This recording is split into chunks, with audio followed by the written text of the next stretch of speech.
Hello, sir. I would like to purchase 1 cup of coffee, please. Yo, what's up?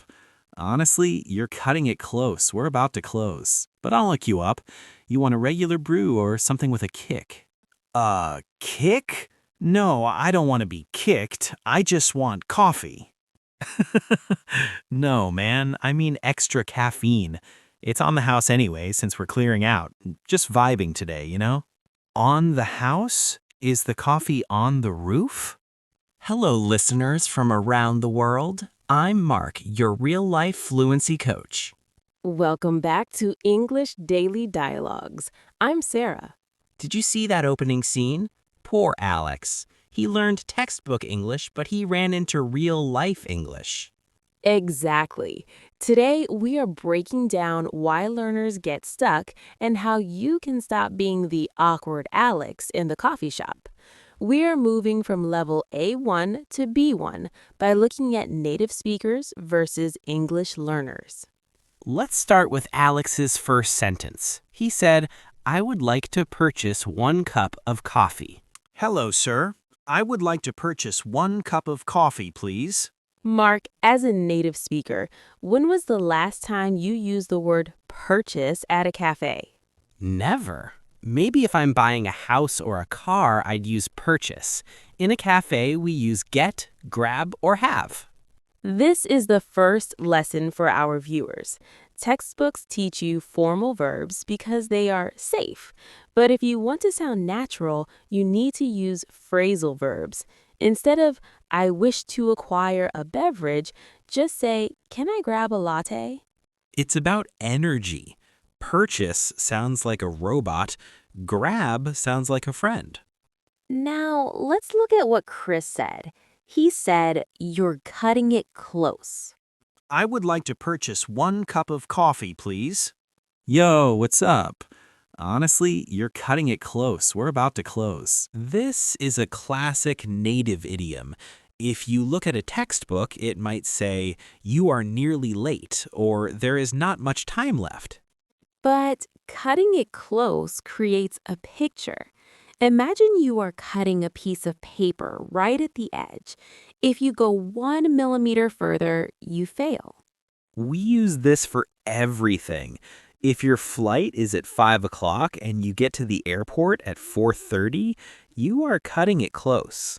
Learners often say, I am late, but usually you aren't late yet. You're just almost late. That is the native nuance. Try using this in your next meeting or when meeting a friend. If they arrive 1 minute before the movie starts, tell them, whoa, you're cutting it close. This is where Alex got really confused. We're about to close, but I'll hook you up. Chris said, I'll hook you up. Alex probably thought about a fish hook. Right, but to hook someone up means to provide a service, a gift, or a favor, usually for free or as a special treat.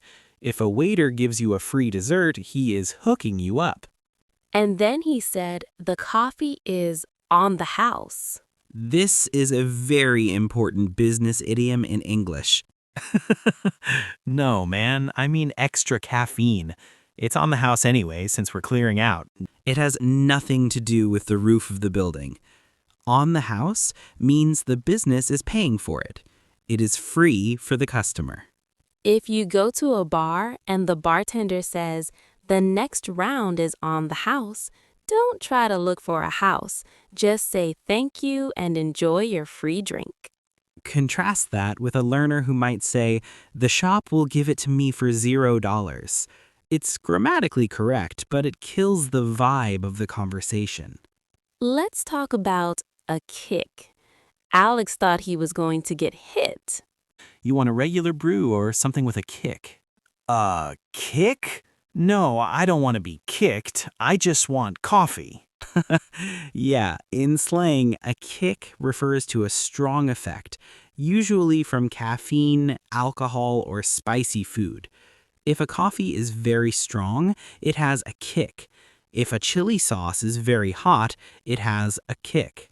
It's a great word to use to sound more advanced. Instead of saying, this coffee is very strong, try, Wow, this has a real kick to it. And finally, the word of the year, vibing. Natives just say, I'm vibing. It means you are relaxed, enjoying the moment, and everything is good. It's a very Gen Z and millennial term, but you'll hear it everywhere in London, New York, and Sydney. It's on the house anyway since we're clearing out. Just vibing today, you know? So how can our viewers move from being like Alex to being like Chris? First, stop memorizing lists of single words. Start memorizing phrases. Don't learn purchase, learn can I grab a. Second, watch content like this. Notice when the subtitles say one thing but the speaker says another. And third, don't be afraid to be awkward. Alex was nervous, but he still got his coffee. The goal of English isn't to be perfect, it's to get the coffee. That's a great point. Even if you use the textbook version, people will understand you. But if you use the native version, people will connect with you. We've covered a lot today. Cutting it close, hook you up, on the house, and vibing. We have a PDF guide in the description with all these phrases used in 10 different real-life situations. Go grab it. Before we get into how to practice, let's see if you can spot the textbook trap in a different setting. Mark, let's role-play a quick office scenario. I'm ready. I'll be the textbook employee. Okay, imagine I'm your boss and I just gave you a huge project with a very tight deadline. I say, Mark, I need this report by 5 p.m. today. Understood, Sarah. I shall commence the labor immediately. I anticipate that I will be finishing it at 4:59 p.m. Stop! Nobody talks like that. What would a native speaker actually say? First, begin the labor is way too formal. Just say, I'll get right on it.